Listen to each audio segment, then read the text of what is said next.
Well, hello, Brad fans. What is up? How you doing? I hope you are doing well.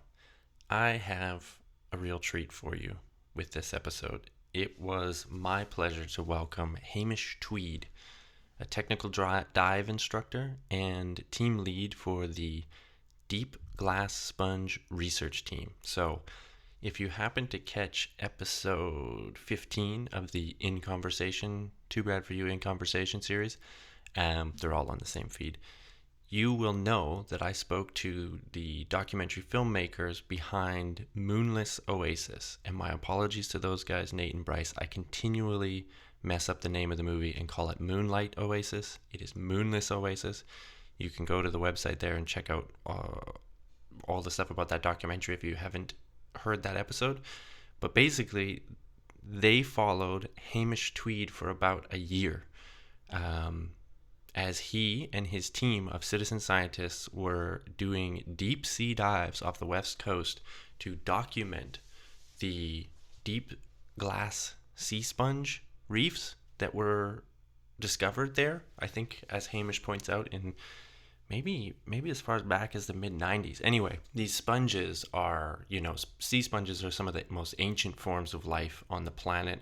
They're really weird deep sea creatures that look like plants, but they're filter feeders. They bring in water through their pores and filter out plankton and bacteria and stuff. So they are animals, but they look, it's kind of like when you see a coral reef or something like that. They're these stationary animals that stick to the bottom or stick to rocks, stuff like that, and they filter in water. So there's these type of glass sponges on the west coast. They're named such because they incorporate silica into their body, so they have this glass element. And yeah, they've been discovered. They're a very interesting form of life. They're an ancient form of life. They were thought to be extinct. They play an important role in filtering the water of carbon, and just being part of the ecosystem, providing habitat and stuff. But because they're so rare, not a lot is known about them. So, and on the west coast, they occur at these very deep depths. So you need very technically trained divers to go down there and document them. And that's what the subject of the documentary Moonless Oasis was. And the guy doing the diving, organizing the dives, is Hamish Tweed. And my goodness, is he just a treat to talk to. Filled with enthusiasm and information about these creatures and about diving. We talked about the challenges of diving as well as the sponges. And he, is also not a biologist. He's not a scientist. He's a diver. He's a trained diver. But he has learned so much about these sponges and has just kind of you can see he's kind of got sucked into this world because, in some cases, as he explains to it in the episode, he's one of the first people, if not the first person, to ever visit these locations. So really groundbreaking stuff. So it was a real treat to talk to him. I know you will enjoy it. You can check out the Deep Glass Sponge Research Team on Facebook. It's linked on the website, and you can follow them on Instagram to get an idea of what these things look like and some of the great footage and stuff that they're getting at Deep Glass Sponge on Instagram. Hamish also points out the Marine Life Sanctuary Society are playing a big role in this work too, and they're a really important group, nonprofit group on the West Coast that are involved in all sorts of conservation work. So you should check them out at mlssbc.com. That's the Marine Life. Marine Life Sanctuary Society. There we go. It's a mouthful. A lot to get through in the intro on this one. So I hope you enjoy the episode. Please do go check out both of those websites, the Marine Life Sanctuary Society, mlssbc.com, and the Deep Glass Sponge Research Team on Instagram and Facebook. Just type that in, you'll find them. And check out what they're doing. There's some great pictures. There's ways that you can donate and help out in protecting some of these, coastal environments. All right, having said that, you know what to do. Follow us on Instagram and Twitter, Too Brad for You. You can follow me if you want, at BVanParadon. You can get in touch with the show on either of those platforms. So Twitter and Instagram at Too Brad For You. We have an email set up, twobradforyou@gmail.com. And the website, of course, is twobradforyou.wordpress.com. Go to any of those places. Hit us up. Let us know what you think. Ask a question. Start a conversation. We will put it on air if we can. And wherever you're getting your podcast, just like, subscribe. Don't miss an episode. Leave us a comment. Give us a rating. That would be great. We're starting to make some moves in some of the charts. The Canadian Natural Sciences podcast chart, I think we hit 45 as our highest. So, hey, thank you guys. Appreciate it. That's it. That's it for me. You will enjoy this conversation, so you're welcome. And my sincerest of thanks again to Hamish Tweed for being here. I so enjoyed this talk, and I know you will too. Here we go.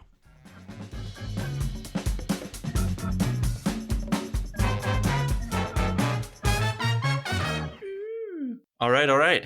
Hamish Tweed, thank you so much for reaching out and for being here today. It's great to have you. Oh, thanks very much for having me, Brad. Appreciate it.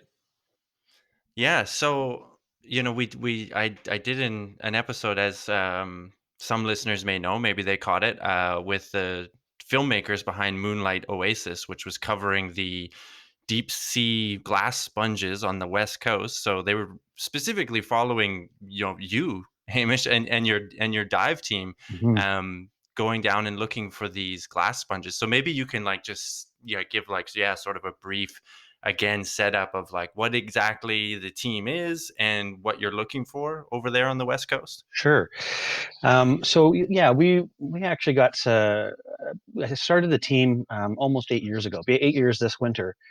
And the sort of the way the story starts is I was approached by a fella whose name is Glenn Dennison, and Glenn is one of the first people to discover that we had glass sponge reefs here, right in Howell Sound in our backyard.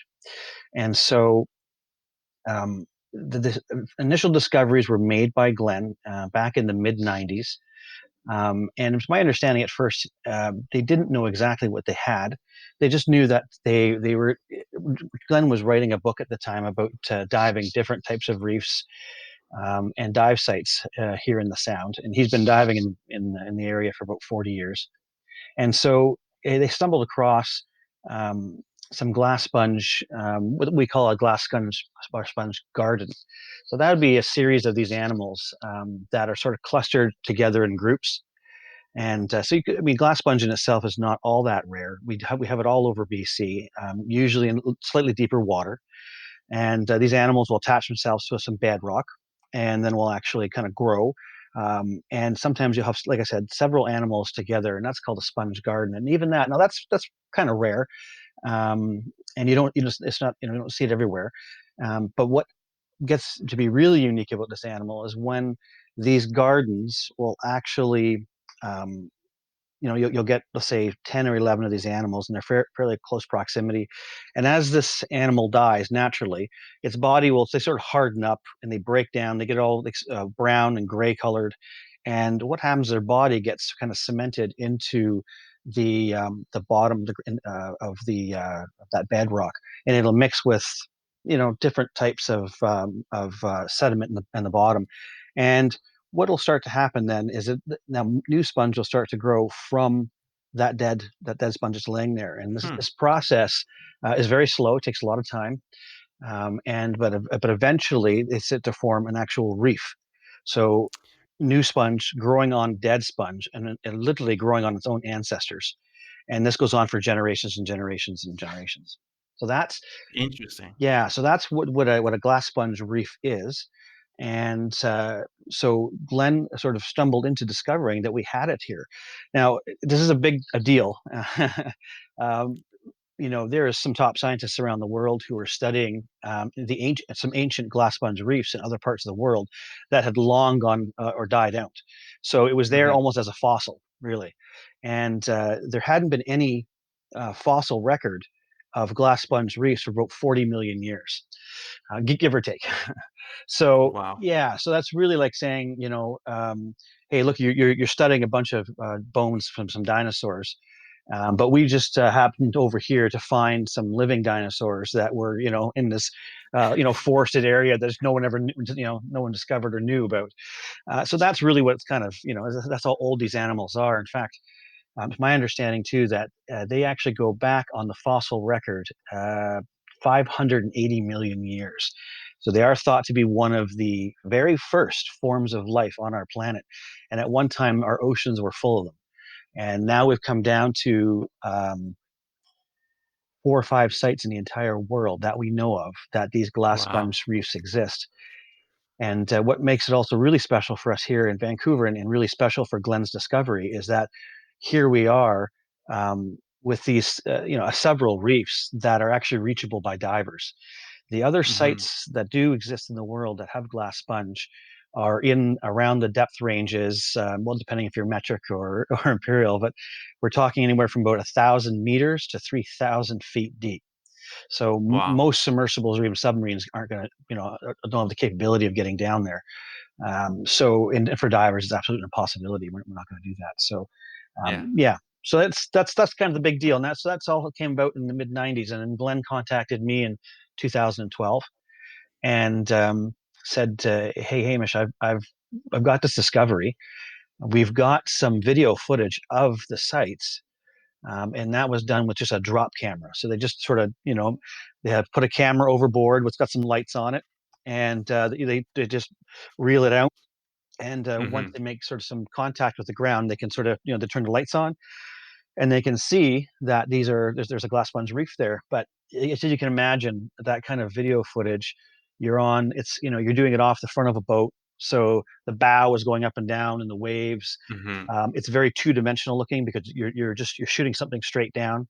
Right. It's great for what we call ground truthing to send this machine down there to take a look. Hey, do we have glass sponge? And then next question is it a sponge reef or just a garden or just a couple few animals? And so that saves us a lot of time. And that's what Glenn, that's mainly what he has been doing for a number, actually, really over a number of decades, was going around to trying, hey, I found one of these reefs here in the Sound. Could there be more? Is there a possibility? And so he spent time going out and doing this. So he'd consult his charts, find some seamounts. These are large, like a landmass. You can imagine almost like Yeah. a pinnacle that comes up from the bottom of the seafloor.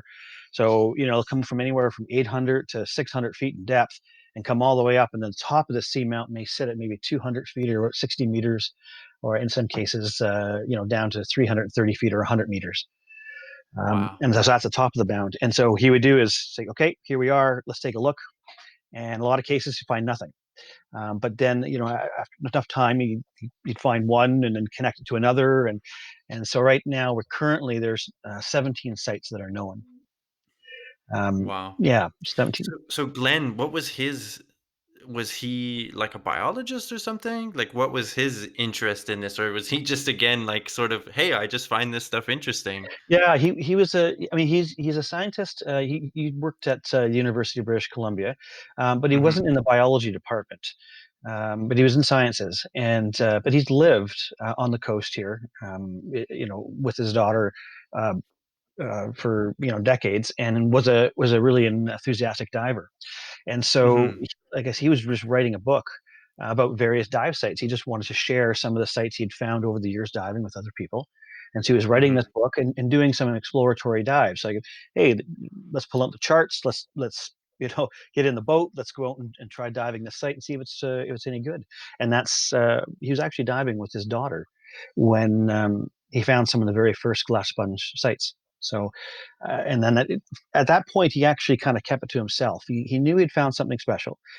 Yeah. He talked to a gentleman named Jeff Marley from Vancouver Aquarium at the time he worked there, and Jeff is a sponge specialist and had just actually written a paper about the differences between a glass sponge bioherm or reef and a sponge garden, so that there is differences. And Yeah. Glenn contacted him. He'd read the paper and contacted him and said, "Hey, I've seen this." And I Jeff said, think I've got "I something think for I've you. got Yeah. something for you." And Jeff's like, "Oh, no, no, no, you must be mistaken." So it was a collaboration into two of them, and identified. In fact, yeah, there really is glass sponge reefs here in the Sound. Amazing. Hmm. Yeah, that's so like the idea that there would be some people, for the people that studied this, their current knowledge or knowledge of it was like this phenomenon, this like particular growth pattern of making this reef, this glass sponge reef, hasn't existed for 40 million years. And then to get, some, not to like not to sound disparaging or other, Hmm. but some guy in his boat that's just loves diving is just like, hey, I just made the discovery of a lifetime that, all the people in the lab wish they could have done for, years. I mean, Yeah, it's quite, that serendipity is quite cool. it And is. so then you got contacted because you yourself are a diver, like you're a specialist diver, technical diver. That's your Right. training. And so I'm very ignorant to the dive world. I've never done it. It looks really cool, but from, I'm guessing, technical diver, you specialize in difficult dives. So these depths, I imagine the water's quite cold. That adds something else to it. So what's like what's your specialty that you bring to the team, and why they kind of approach you? You know. Yeah, so Glenn, he approached me, and I mean, we sort of, the dive community here is not huge, so Mm-hmm. most people will know each other, especially if you've been around for a while. And he knew me as a deep diver, and I was instructing other people on how to conduct deeper dives, and so he just came to me and said, "Look, I've got this discovery. We've got this drop cam footage, but it's not very interesting. Like, I mean, as a sort of maybe a scientist, sure, but Yeah. as your average person or even a diver, you want something where you can actually see yourself in that place, and that is a Mm-hmm. much more of a three-dimensional shot. So, if we're able to actually dive down onto those reefs, and we can get a lot closer to them, we can put a diver in that image next to that sponge, and as soon as we do that, it's like, well, okay, wait a minute. Now we can tell the size of the sponge is, or we can tell the size of the fish that are next to the sponge in the shot. And so that was sort of what I could bring to the table for him. So he asked me if I'd put together a small group of capable people, and could you go down and get some images? Now, the other secondary to that is, once we get those images, Glenn could give these images, or show these images to the Departments of Ocean and Fisheries here in Canada, and their job is to take care and manage our oceans, and they're part of the government, and so really longer term looking for protection, and that was what Glenn's goal was. If we can Mm-hmm. if we can educate people that these things exist, and that we can then take this information to our to the local authorities and sort of say, hey, they exist, they're here, we need to now take steps, or that's what they'd like to see. So, with all that work, Glenn's hard work, actually in 2019, they protected 9 of the reefs that Oh, Glenn had nice. found. So yeah, and that was a big step. And Mm-hmm. Mm-hmm. so I'm just a small part of that in going down to try to get those images to help out. So that's essentially that's what we're doing. The first dives we started doing back in 2000, and actually it rolled into 2013 by the time we got a chance to early February, actually, 2013, when we started making our first dives. And we picked some of the kind of what I'd call the lower hanging fruit, maybe a couple of the easier dives to do, just to Mm-hmm. let ourselves get acquainted to, going down and visiting these animals in their habitat. It's a bit of a trick. It's not. I mean, people sometimes will hear the depth and think, "Wow, that's a deep dive," and it is. But there's just so many other things going on at the same time. These animals depend on current. That's Mm-hmm. what brings them their food, essentially. So you imagine you're on the top of this seamount. You're in 230 feet of water, about 65, 70 meters of water, and on the top of this seamount, you've got current passing back and forth 4 times a day, 3 to 4 times a day. Right. And so with that current passes over the top of that reef, it's it actually forms a bit of sort of suction, and the water is pulled through the animals' bodies, Right. and then the current is pulled through, and the water gets pulled back out of their bodies. And so what they're doing is they're actually sifting through and grabbing the bacteria that lives in plankton, if you believe it or not. So it's really an interesting thing that's going on, and but because of that current, it's a real challenge for us. So you've got depth. We've got, you mentioned earlier, yeah, cold water. Water's cold. It's about 7 degrees, or about 47 Fahrenheit or 7 Celsius. Hmm. Um, we're on 3 to 4 different life support equipment that we have to manage at any given time, and we're not using it all at once, but we do use it all as we're making our way back up to the surface. Right. We're in complete darkness, so all the light that you see in any of the videos we shoot is all completely brought down by us. It has to be managed most of the time by at least one or maybe two other people on the bottom of the dive. So we might have what I call two lighting people, the model, the diver we're going to take the shot of, and then I'm usually behind the camera. So Yeah. it's a bit of a choreographed event going on there too. And because we're underwater and because we're in pitch blackness, communication is always a really hard kind of fun thing to deal with. So it's usually a series of flashing lights or hand gestures. If I light my own hands up and then make hand gestures to people, but that means as soon as I do that, the light's coming back at me and I can't see them. So I Right. have to get your attention, and then I got to turn the light back on myself, and I got to go through a series of signals that let you know what my intentions are, and then I usually look back at you, and you signal back to me and say that you've understood what I'm communicating.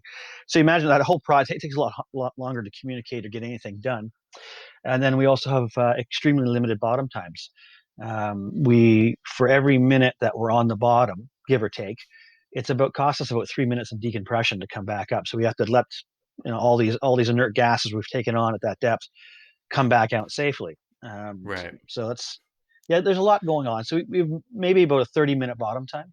So imagine somebody's shooting, and if you're if you got a film crew, people stand around 12, 14 hours all day to get a couple of shots, Yeah. and then edit through it, and from that they might have 20 seconds of what they want to show. So by the time we get down, we find the animal or animals we want to take a shot of, we get the lighting set up, we get the diver in place, we shoot.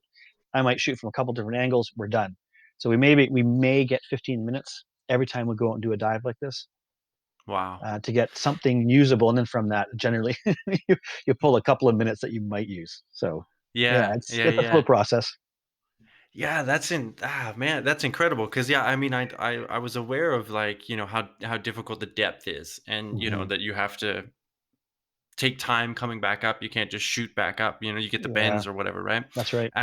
But I never would have thought of the communication. I mean, it makes perfect sense now that Hmm. you're telling me that it's pitch black. I mean, that makes sense. Yes. But yeah, that communication thing, and I think again too, like just watching movies or something, I would be like, oh, there must be a radio. Like there must be a way to have a radio down there or something. But that's movie stuff, right? So that's Yes. really really interesting. Yeah. So so then the people that you select to sort of do this with you, like you said, the dive community is small, Yes. but it's kind of probably, I'm assuming, kind of a select group of people that can actually work in this environment, that are trained to do this type of thing. And Yes. that was one of the interesting parts of the film, actually, and I mentioned that in the last episode, but I'll bring it up to you because you Hmm. were kind of involved in it.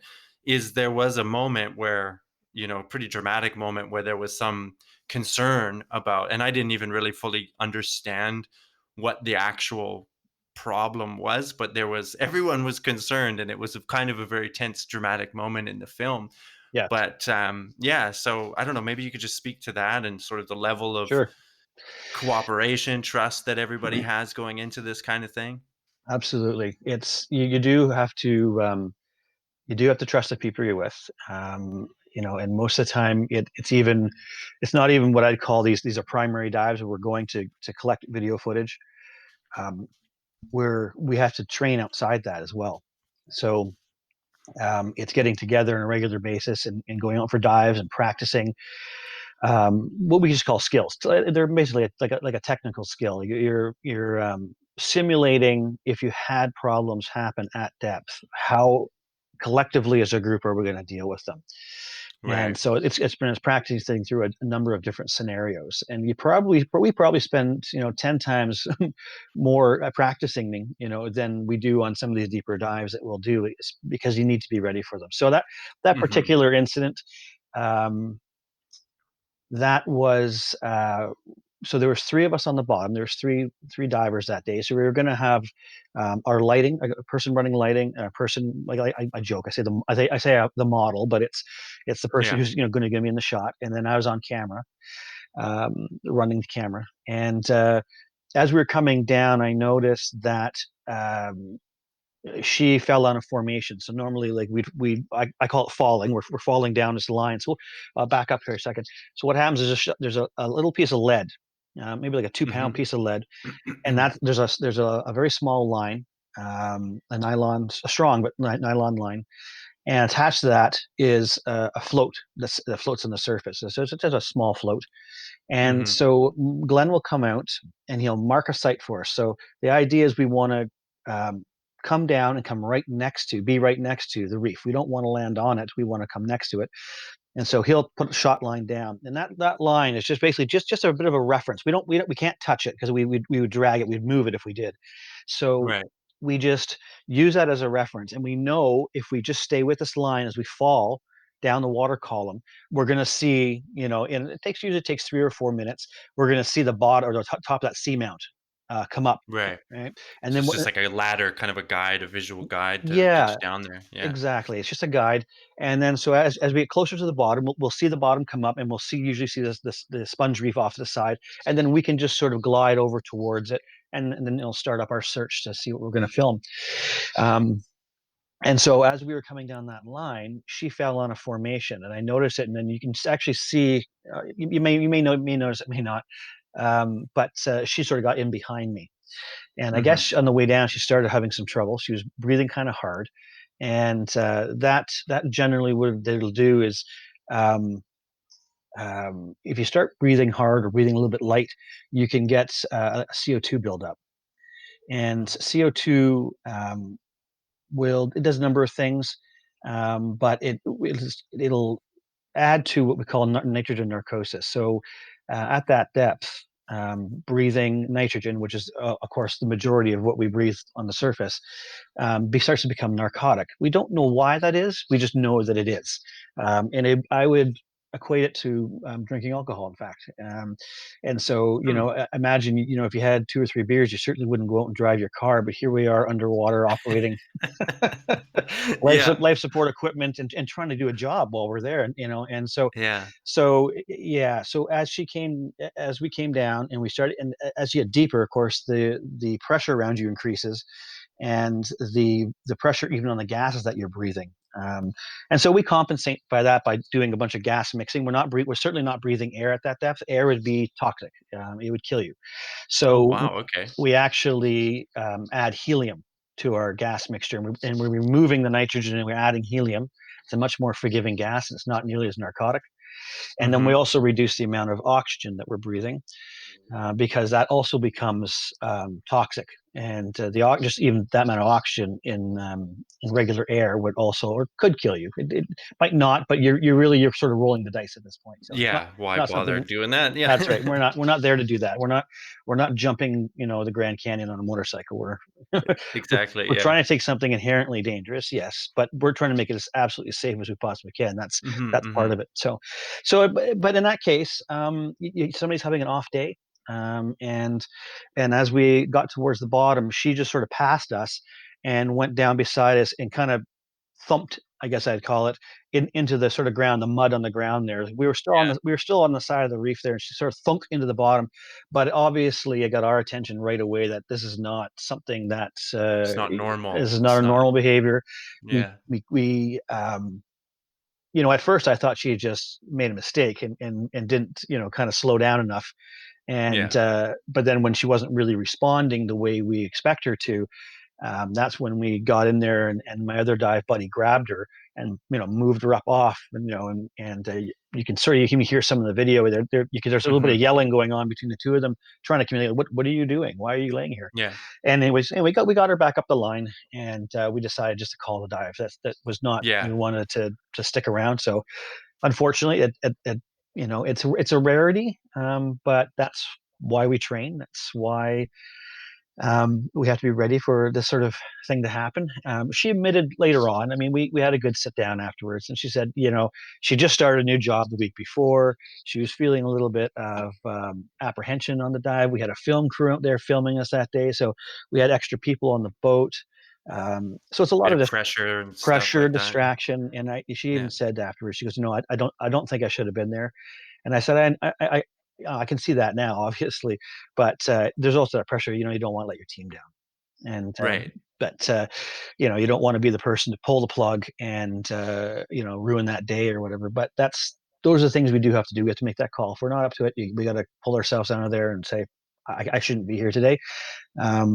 Because, and we just have to make a different plan out of that. But anyway, it was all good. It was a learning experience for everybody as well. In that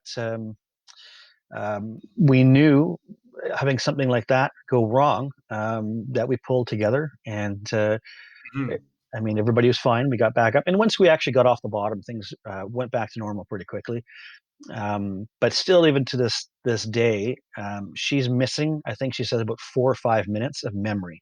That's something else CO2 buildup does.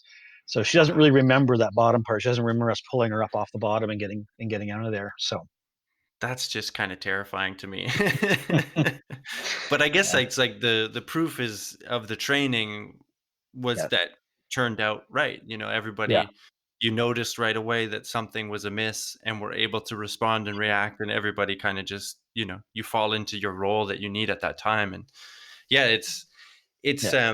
this kind of brings me to like this thought, about the passion that citizen scientists, we'll call you guys citizen scientists, right? Like Mm, doing this purely for the passion of it. I mean, I'm assuming that you would be diving anyway if it wasn't for these sponges, but for to sure. take on a really particular kind of project like this, did you kinda know right away that this was going to be that you were gonna really enjoy this? Or when it was presented to you, you were like, "Okay, Mm, this is an interesting challenge that's going to entice me," or was there yeah, something about when you see the environment, you see the sponges for the first time and sort of grasp, like, what we were talking about, that these things are so old and stuff, like, what was these moments like when you yeah. saw them, and it's what's the motivation, I guess? Is it the dive? Is it the sponges? Is it everything? Yeah, I think initially for me when Glenn first contacted me, um, I mean I've done well, I've done a couple thousand decompression dives over the years, and I've done hundreds of dives past that sort of 60, 70 meter or 200 foot. I've done hundreds of them, and I was always looking for something different. I for me it was I can go out and be for a week or a weekend, or I can go out and be a kind of my own explorer. Mhm. And so that initially was Glenn contacting me saying, "Hey, I've got some interesting sites to do." I didn't understand the significance of a sponge at first. He didn't get into great detail with me right at the very beginning. He needed me as a diver to go down and help out, and so that was the intention at first. I still remember the very first one I did, and it was a bit awe taking to get down there. And one of the biggest challenges we have is actually the filming. Because it's Mhm. it's such a dark environment, and there's not a lot of people who actually film. It turns out, again, something I didn't really think about until we started doing it. But filming past the 200-foot mark, very few people are doing it.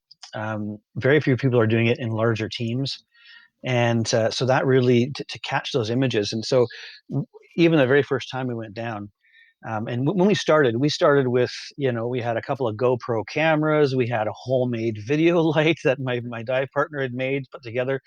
We didn't have anything really fancy. I mean, the life support equipment for sure. We had all that, and that's Mhm. you need that to be there. But as far as like I said, the filming, so I'd go down there and we'd have this, just a sort of real rinky-dinky light, and one guy'd hold it and I'd hold the camera, and we'd try to just film a couple of the animals. But what you couldn't see, or you weren't able to see on the camera, that your eye could actually pick up, is as I'm looking past, I'm lighting up the sponge that's maybe 5 or 6 feet in front of me, and it's maybe 5 or 6 feet in height and 9 feet long, and that's about all I'm capturing with that kind of lighting. But it was with my naked eye, I can look behind, and there's rolling hills of sponge disappearing off into the darkness. And you Wow. realize these sites are huge. I mean, we have one where we've dove on, largest to date, and it's about 30 acres in size. Wow. Yeah, so you're talking about thousands of animals of these sponges, and then you start thinking about the volume of water that they're filtering. is incredible.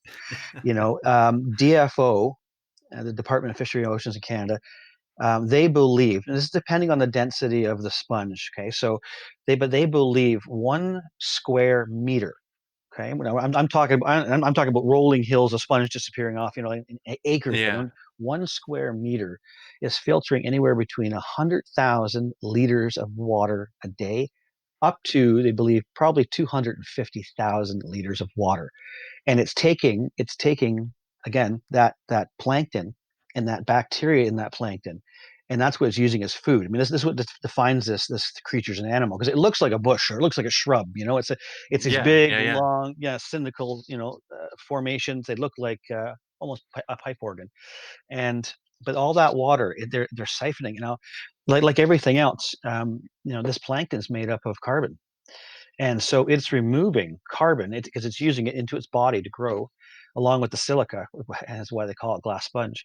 And so, it's just one site is, they say, is probably reducing carbon footprint the same as a hectare of old growth forest. So it's quite a bit. Amazing. Yeah. And if we take a look at the 9 sites that are protected in Howe Sound, okay, so we have a total of 17, but just the 9 that are protected, they figure that they are removing about 17 billion liters, or not removing, sorry, filtering 17 billion liters of water. And if you can imagine, I think most people have seen an Olympic-sized swimming pool, right? You think, Yeah. you watch, those big swimming pools. Okay, well, it's filtering 6,500 Olympic-sized swimming pools every day, and that's just those 9 sites.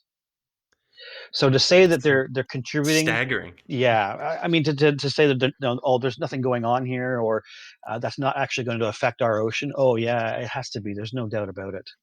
Right. Right. Yeah, it's a huge carbon sinks, and so, the goal is, to try to help raise enough awareness that we can get the rest of the sites looked at and protected. I mean, at this point, the other sites haven't even been dove. We haven't even had time to get out and actually see them. So there's Really? been, Okay. yeah, yeah, and then even for a lot of the sites, I mean, some of them they've taken ROVs and they'll go down and take a sort of they'll take a transect and sort of buzz it. They may go one way and then cross section and sort of look and say, okay, yeah, you guys are right. You found this site, and we're going to confirm now that it is an actual bioharm, and that's kind of the process that happens. But then to get divers down on it is a whole nother process as well, and so that's kind of Right. yeah, So then that the was goal. my that was gonna I was gonna jump in there and ask, like, what is the, like, when it comes to the Department of Fisheries, they're the ones that classify whether it's going to be protected or not, right? Yes. So do you have any idea what their criteria was? Because I was gonna say, like, well, we have these other 17, why aren't they protected? But I guess if you haven't been down there or there's just limited information on it, they Mhm. can't make the, or they're Right. unwilling to make the designation. But what would the criteria be? Just that they're there at a certain size, like the Yeah, size location? it's what really, I mean, there's a couple of things they're looking for, but in the end, what it really comes down to is it a bioherm? So has it actually formed that sediment? Is it well, Oh, okay. and again, bioherm is just it's a technical term for, old ancient growth, right?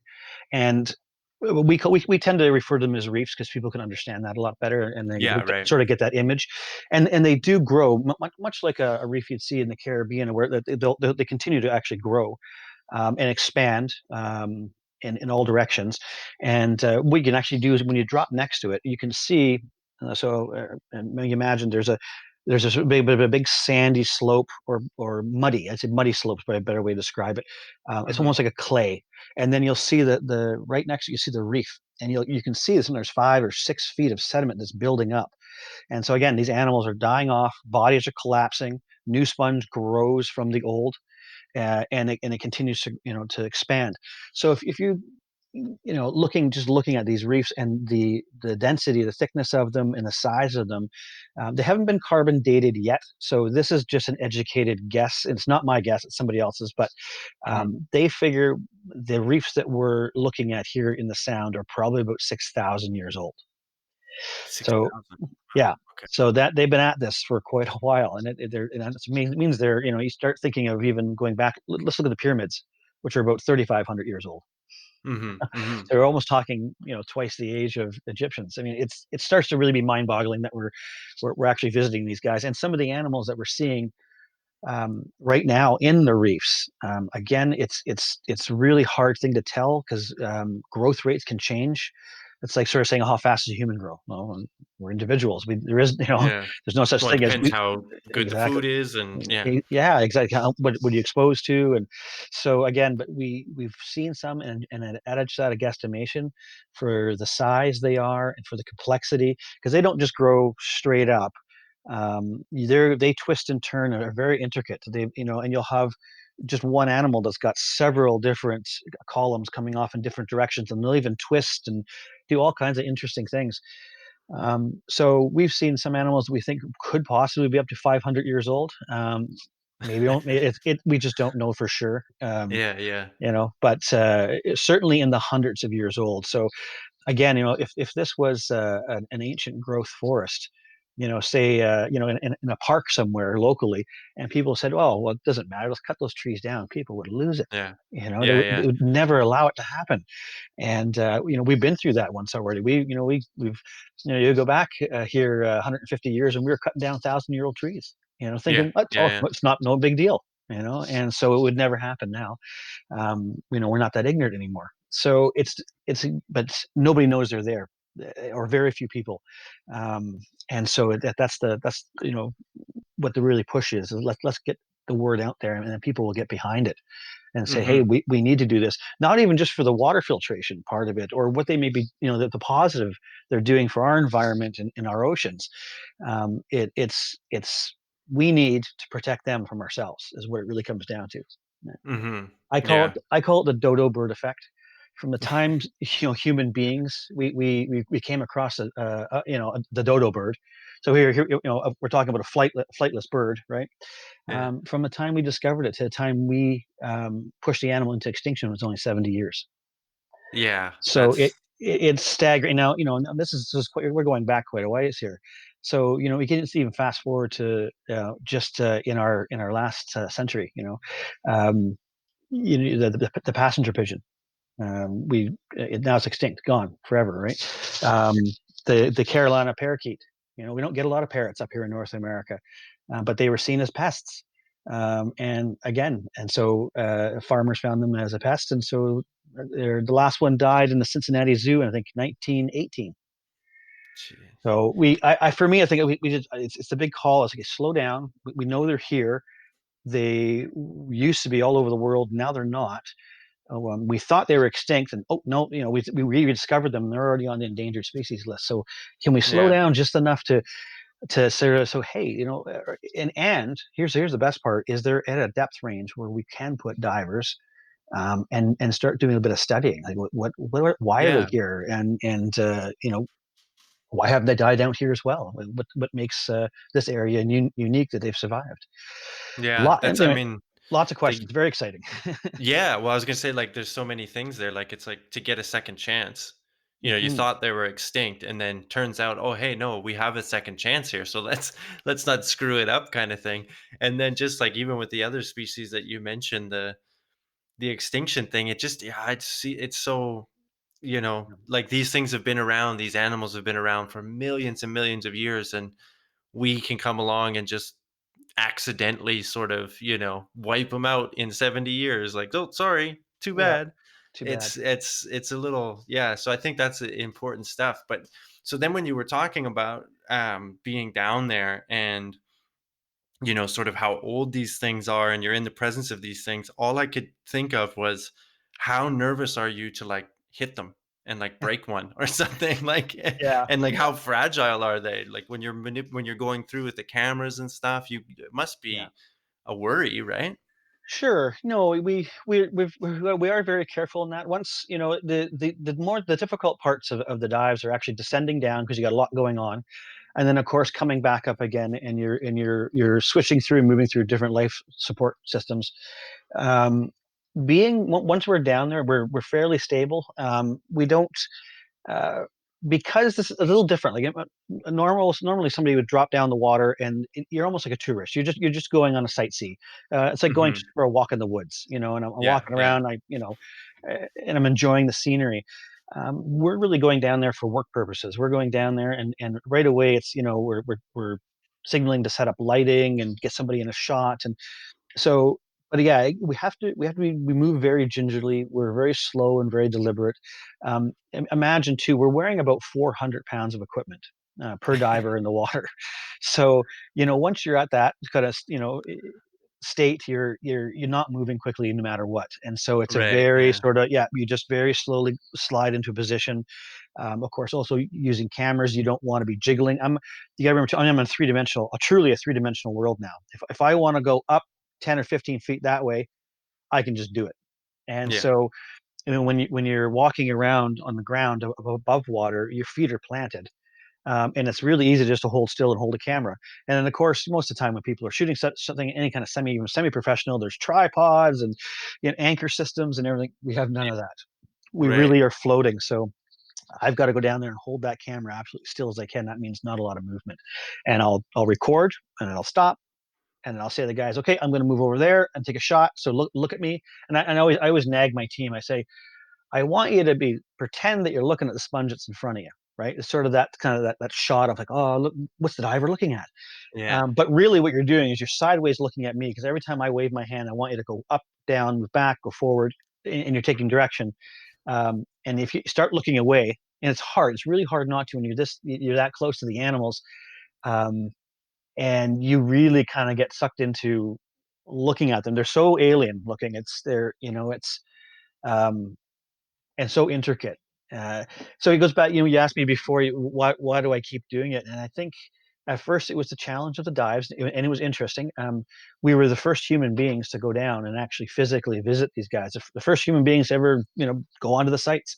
Hmm. There was one site they beat us. They got a sub that came out and did a couple dives on one of them.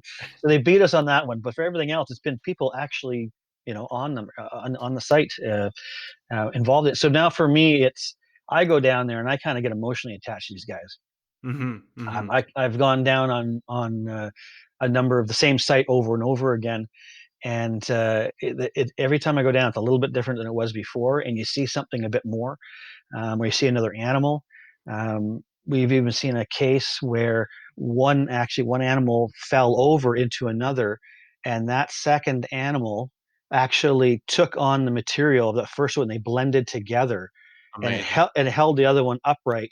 And so they survived together in that way. And you think that's right out of like a science fiction movie, like as people, Yeah. we can't do anything like that. We don't have the capabilities. Yeah, But yeah.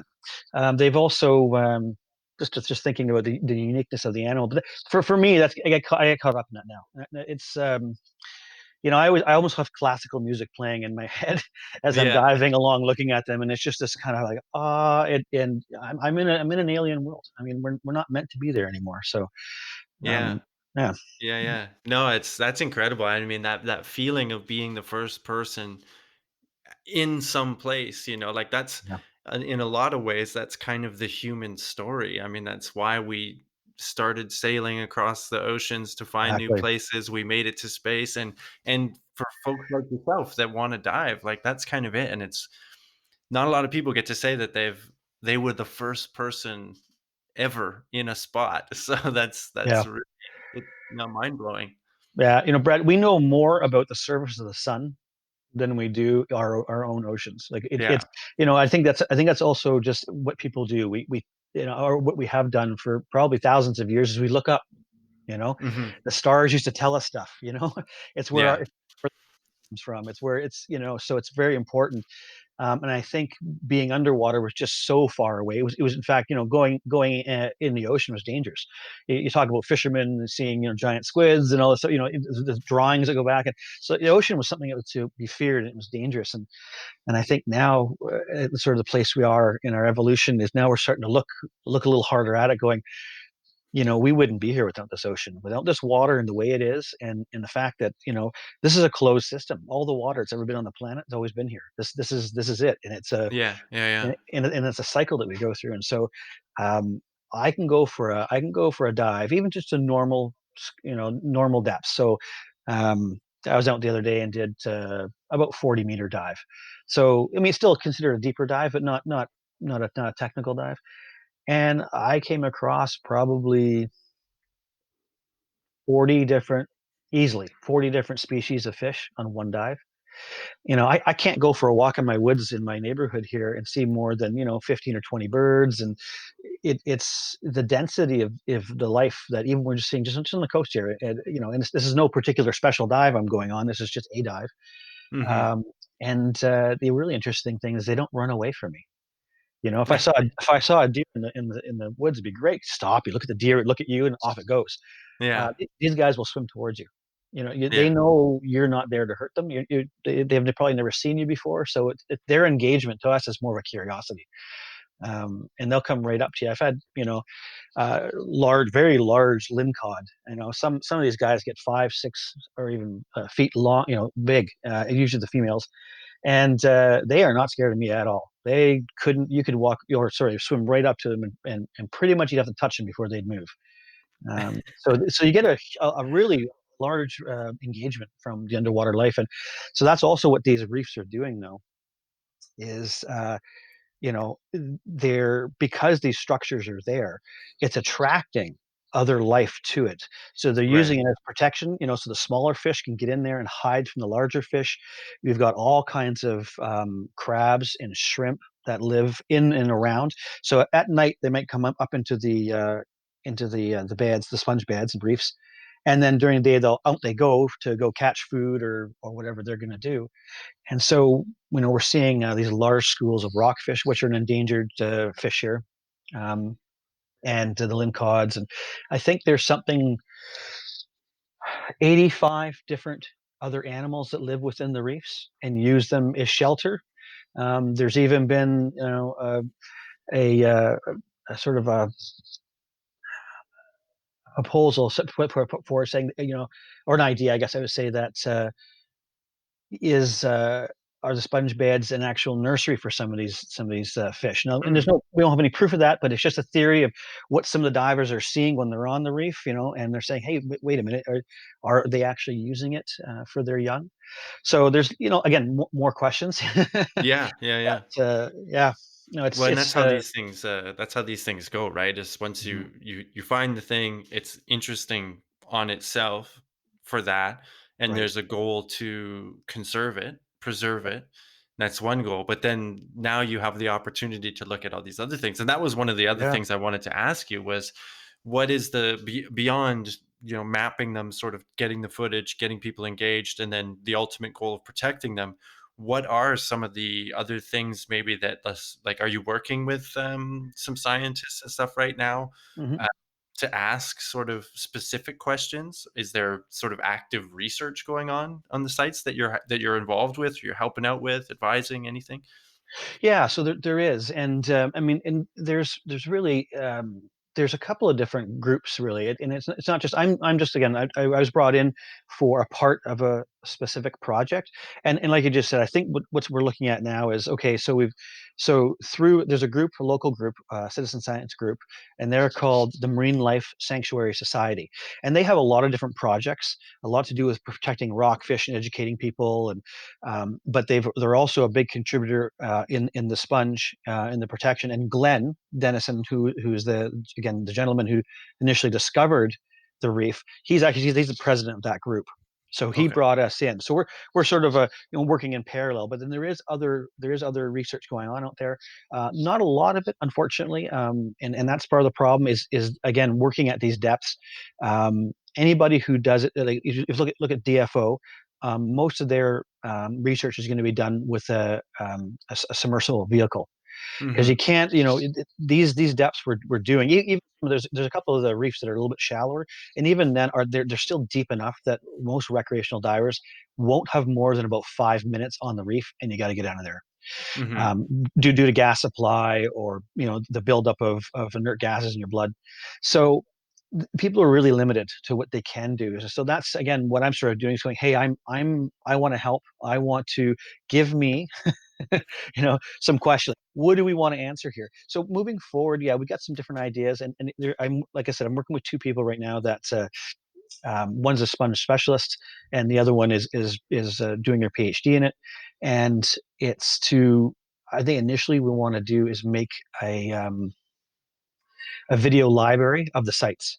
Okay. So instead of going down just finding some interesting animals to shoot to bring back, hey, we've got evidence. Let's now show the people who need to see this. It's more of a, well, if we could go across and start doing some proper transects, maybe put in some markers so we know exactly what location we were in last time, and then from there we can start going back, like just almost like a grid pattern, and actually film the reef. So we go down. Let's say we take one of the reefs and say, okay, in 2021, this is how this reef looked, and film Hmm. the entire reef. Some of them might be too deep and too big to get or may take us just a long time before we can get a real. We might not be able to do it in a year. You might be able Yeah. to do it. It takes a couple of years. So maybe this is the way this reef looked between 2021 and 2025. Yeah. But we could probably start with some of the easier and um, some of the easier, meaning shallower reefs, and those ones are also at more risk because there's a little bit of temperature change. The really deep ones, you don't really see temperature change. The shallower ones, we are seeing a bit of temperature change, Right. and um, and so, and also any kind of illegal fishing that would happen there. Again, they're a little bit more exposed. Um, Anything, it, any kind of nets that might float through the water. So you can have that sort of those ghost nets that will come through.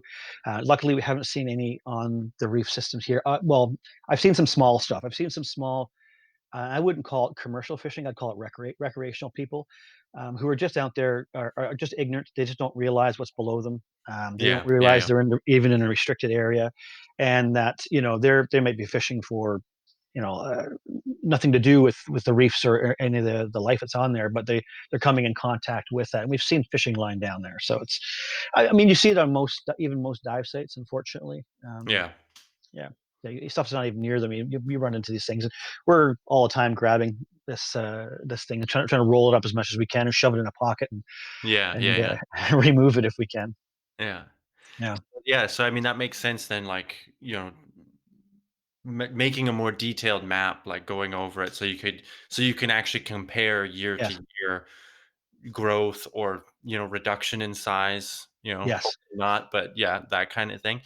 That's interesting. And If there's damage, if there is contact, somebody made contact with the ground, and we can sort of say, okay, that happened in this area, and let's keep an eye on the sponge around that area.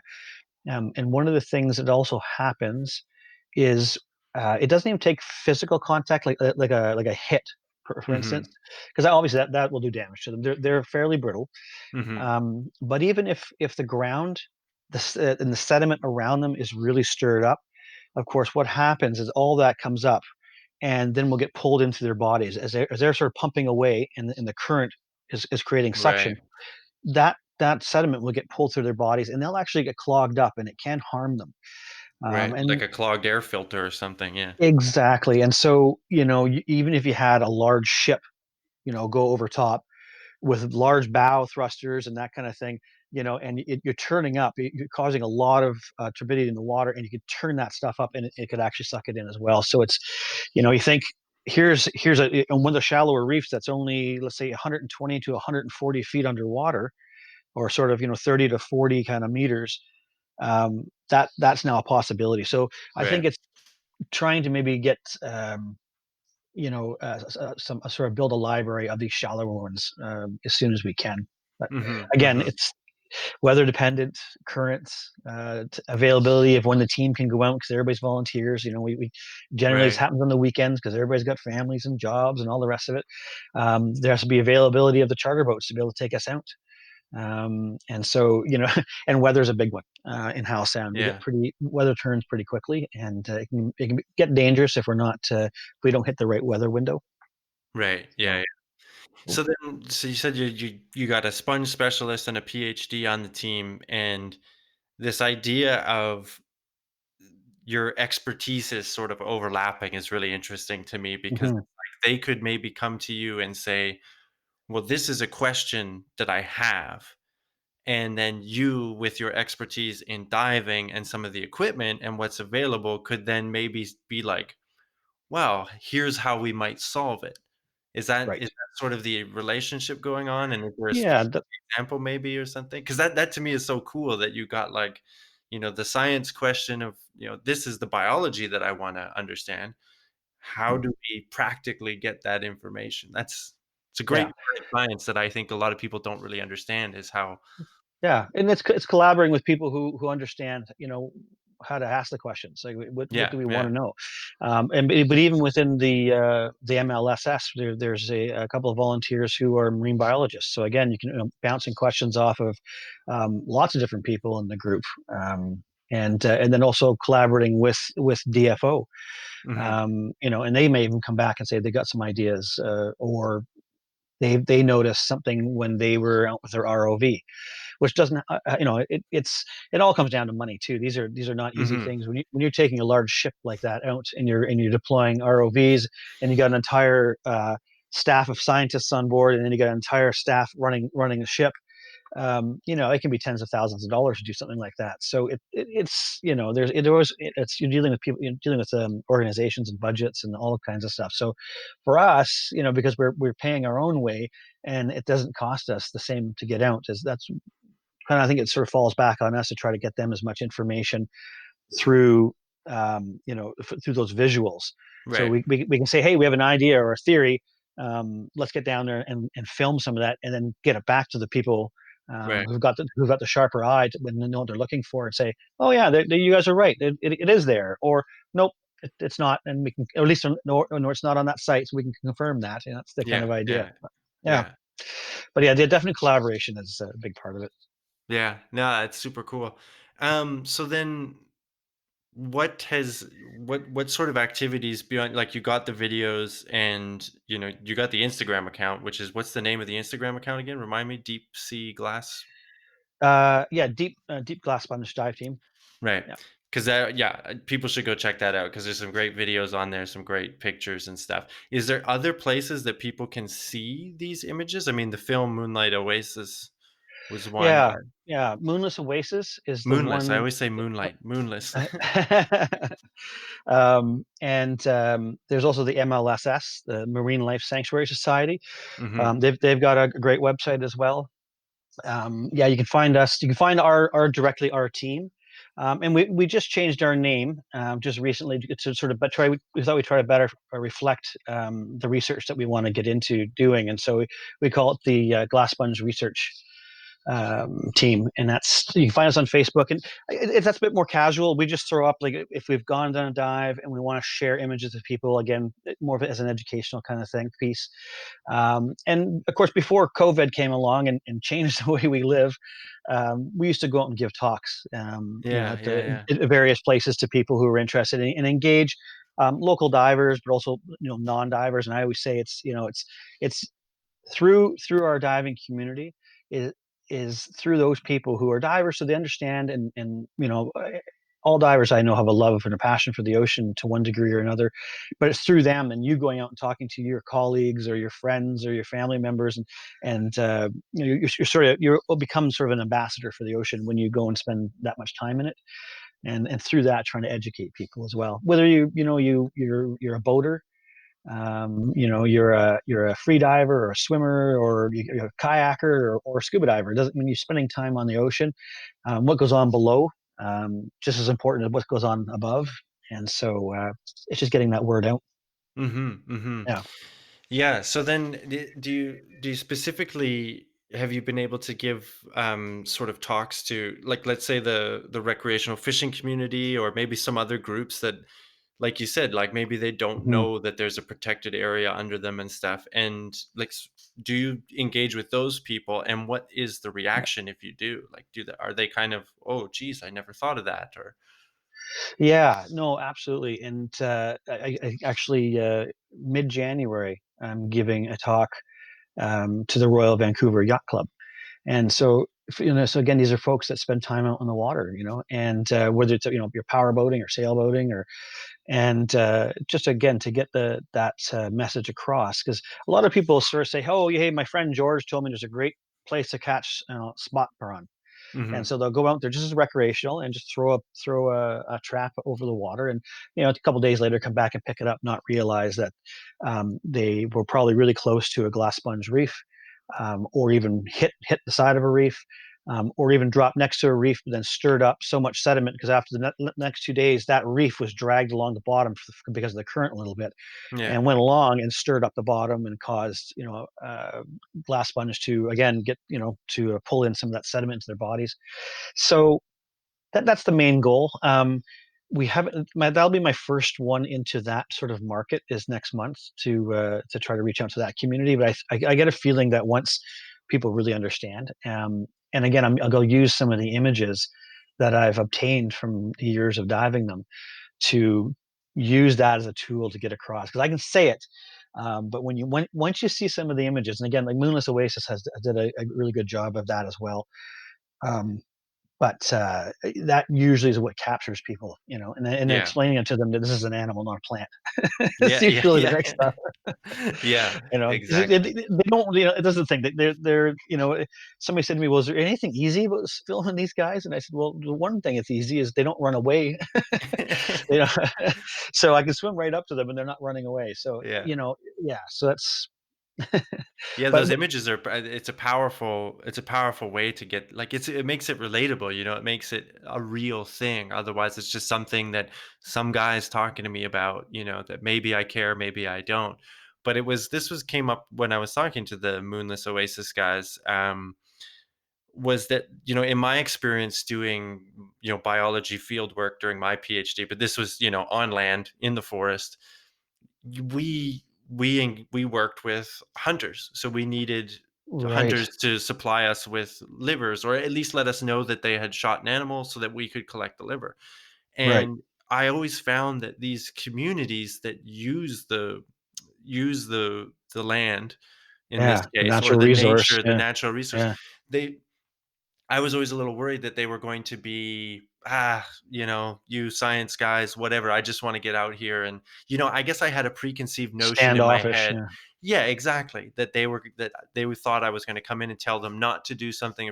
But really, in reality, what we found was these people were the most engaged and probably the most knowledgeable outside of wow, um, that's great, the scientists, yeah, to like, yeah, they knew the spots. They knew where the elk was. They knew how they moved, like all of these hmm things that me as a guy coming in who knows about the biology of the animal and the ecosystem and the parasite, but it's not that practical knowledge. And I think that right, that's really cool that that's what you guys bring too, as the divers that are in these locations. So you're kind of in that dual role, in between the scientists giving your sort of expertise and knowledge and stuff, and then passing that on. So I hope that the yachting community is is a similar response. But I'm always yeah, kind of no, fascinated to see how the different stakeholders react in these kind of things. yes. Yeah, and I actually, the footage you saw in Moonless Oasis, and they were they sort of saved it for the end. That was sort of the build up, Hmm. and there's only a number of minutes if you see of it, but the stuff we caught, we were really happy with. And I remember the Nate and Bryce, the director and cinematographer, got together with Jeff, who's our local sort of sponge specialist, and or sorry, Dr. Jeff Marley, so I should say, he I saw they filmed him watching the footage that I'd shot, and it's unbelievable. He's almost gripping the computer and looking at it, and he turns to them and goes, "That's incredible," and looks back Yeah. at it like he's just and he'd sit there and pick out all these little details that I I wouldn't have saw. I was down there just doing, oh my God, hold the camera still. Nope, make the lights higher. Nope, move over that way. Okay, it's that practical of capturing it. But I don't have the expertise to look at that and say, oh, I see what I'm capturing. I just Yeah. know that it's good footage. So I, uh, I love hearing what he's got to say after the fact, and then I learn a whole bunch more of what. And then the next time I go down, I've got a better trained eye through him. Hmm. Hmm. And even through the other person who's doing her PhD, Jessica Schultz, same thing.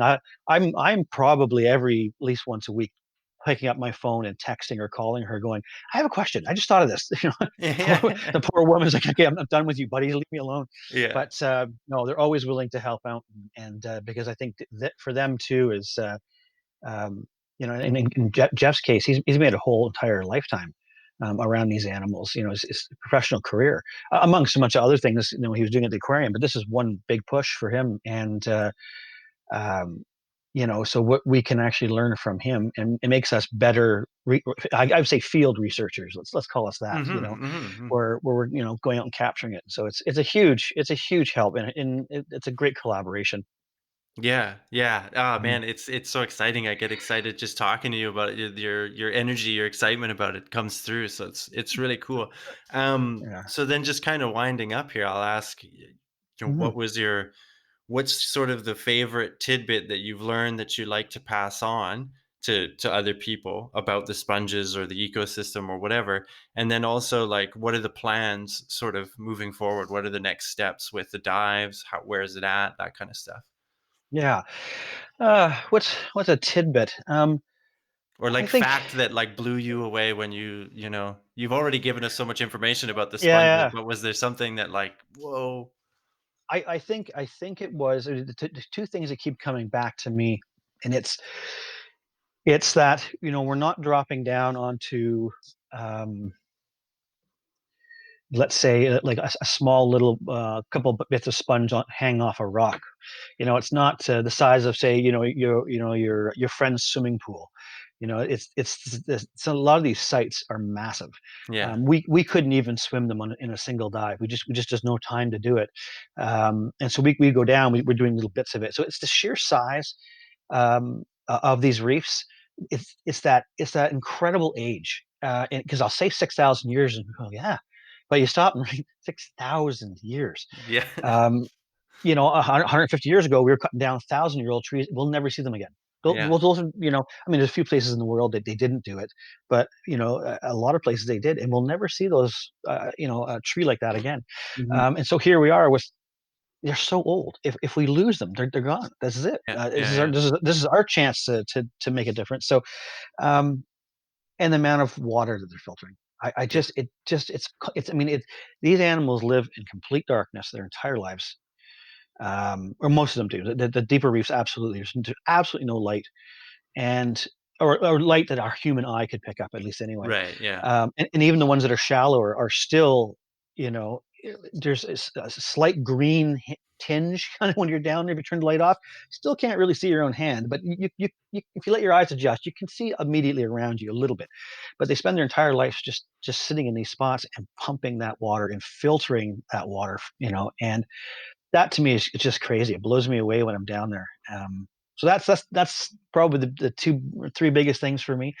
Um, moving forward, well, I think this is the exciting part is we actually have way more questions than answers, and Yes. I think as a citizen scientist or an actual scientist, I think that's the exciting part. It is a real discovery.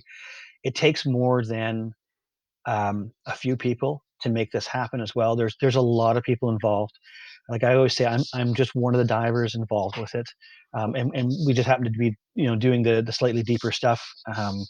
But there are so many people putting in thousands of hours of time over the years in either working on protection primarily, and mine would probably be the collection, the evidence of collection, and then the educational part of it. I spend a lot of time like going around trying to talk to people. What would I like to see in the future? I think the video library is an important one. I think if we can actually get an entire look at a site, if we can start marking the site so we can keep coming back to the exact location. We could even, if we're marking those sites, uh, put on their marks so we can tell how fast are some of these animals growing, is there different rates in different areas, which I'm sure my gut feeling would be yes, that would be Yeah, yeah, true. yeah. Um, and like I said, one of the researchers is working with DNA, and I think that would be a really interesting one to get into. Although it can be very expensive, is sort of identifying. Do we have family groups here?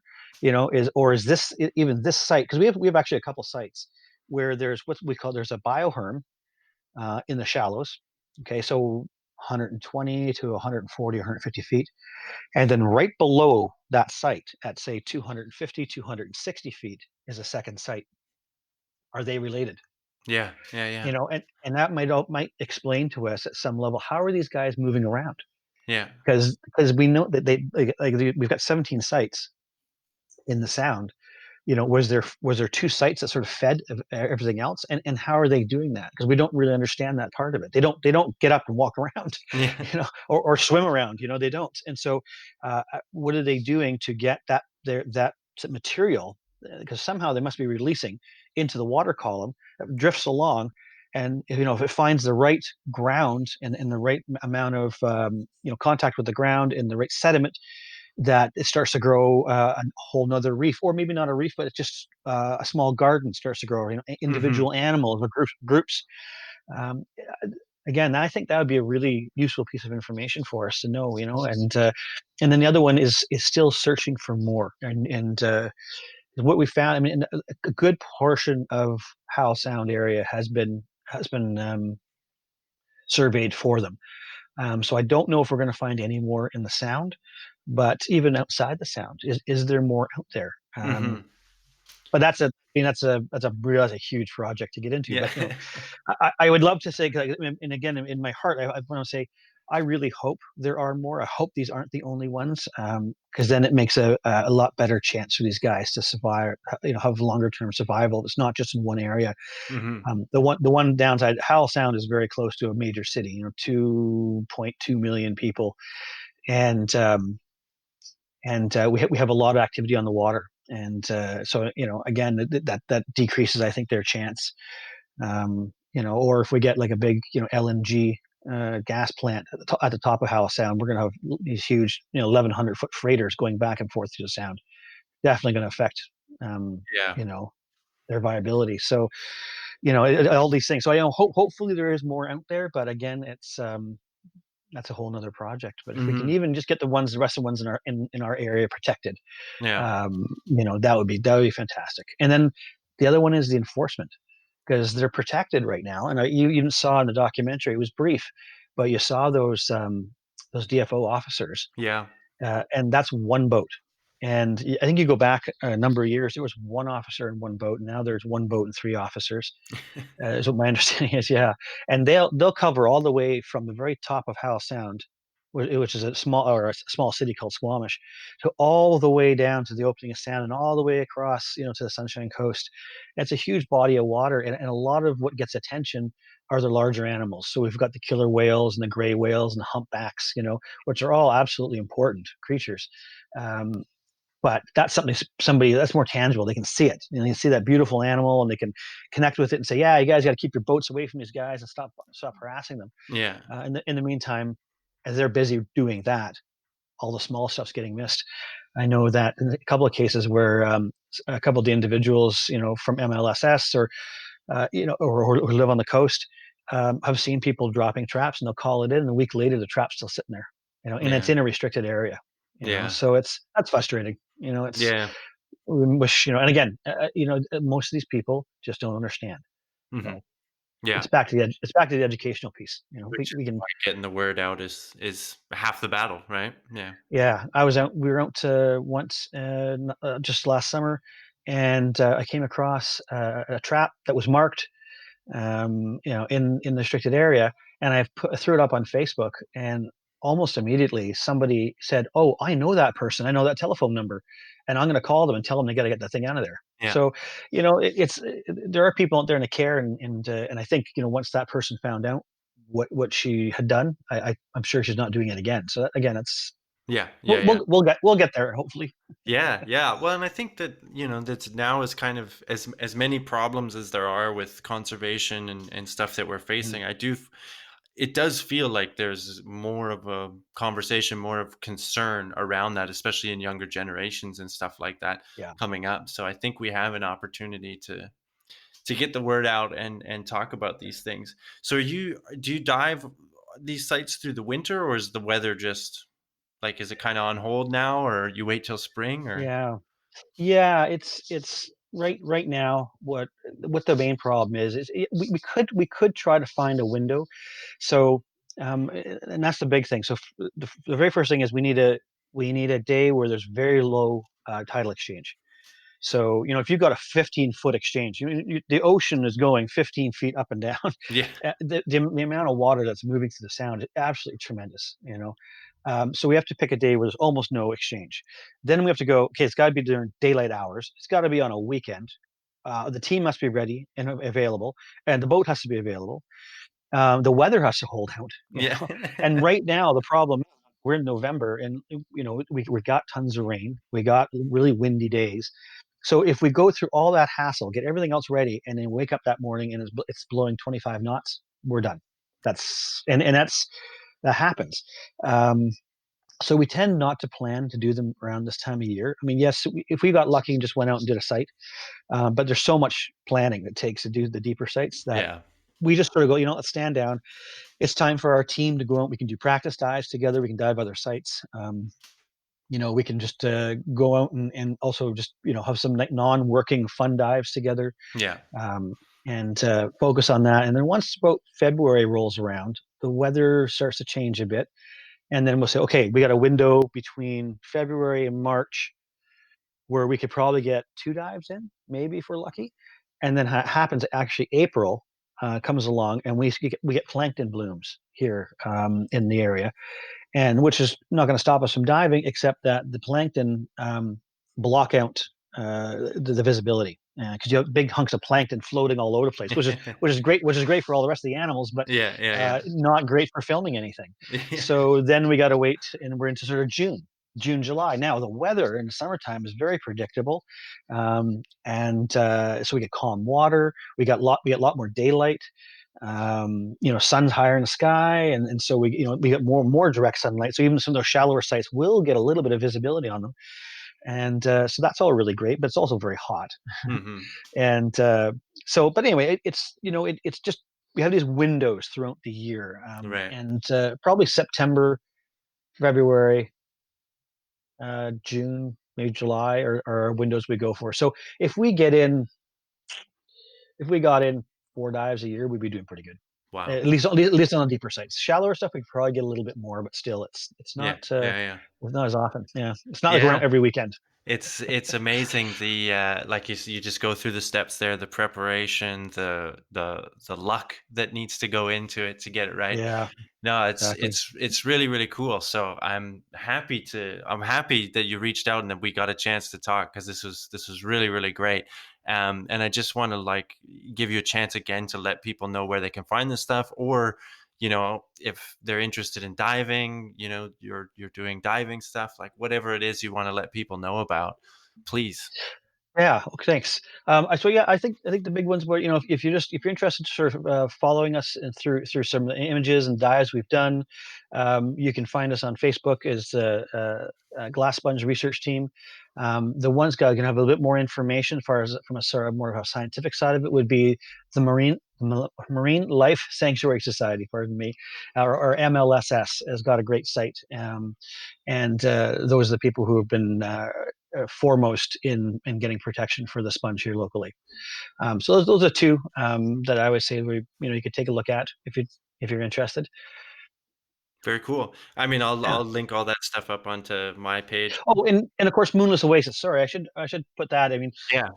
Nate and Bryce worked. They followed us around for a year, and a huge amount of work. And it's a great snapshot of what it's like to follow a technical dive team around, and to what it takes to get those images, and all the hurdles. And I was just going to say that they're the very the end of the documentary is some of the best shots we've done that we've gotten of some of the sponge.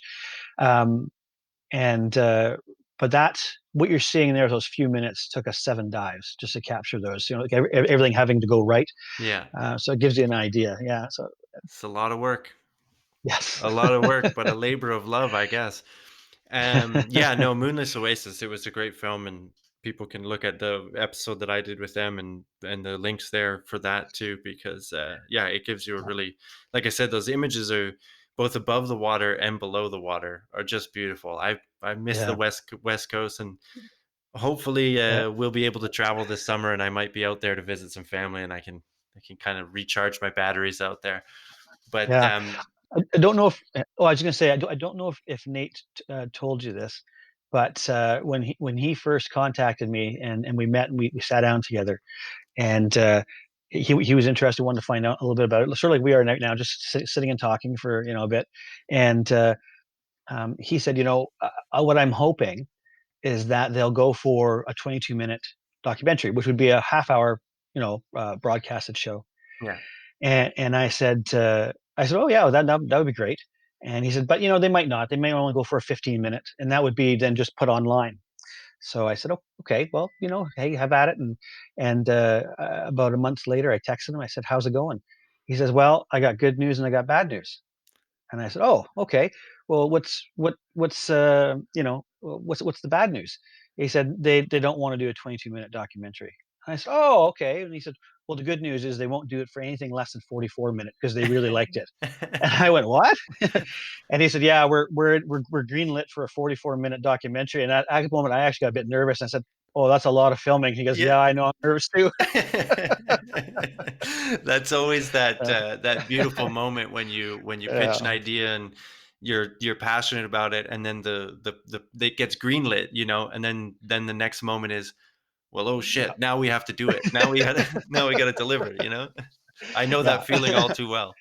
yeah. No, that's great. Well, I mean, Awesome. you're welcome back anytime. It was a pleasure chatting with you. And anytime there's an update or anything else diving related, whatever, you have my Thank you, information. Brad. You could come back anytime. I really enjoyed the conversation. So Yeah, well, no, I really did too. Really, really nice getting to know you and chatting. yeah, Yeah, yeah. absolutely. And if you ever do make it out to the West Coast, you have to stop in and say hi, and we'll get you out on the water for a tour of at least topside. Some of the sites, and I'll I think stick you'd to like it. topside for now. I'll stick to Yeah. topside for now. Okay. Thank you so much, Hamish. Thanks a lot, Brad. Take care. There you go. I'm not even going to ask if you enjoyed it because I'm sure you did. Hamish is a great storyteller and his enthusiasm just shines through. I so enjoyed talking to him. So, again, Deep Glass Sponge Research Team on Facebook or Instagram. Follow them and check out the Marine Life Sanctuary Society, MLSSBC.com. Get involved, take a look at what they're doing, donate if you can, or just reach out, and they're great people to talk to. Follow us, Instagram, Twitter, at @BVanPairedOn, @2BradForYou, either one works. You can email the show, 2BradForYou@gmail.com. Subscribe, like, comment wherever you're getting your podcasts. It helps us out. We really appreciate it. I really appreciate you listening. So thank you for that, and take care. I will catch you next time. Bye for now.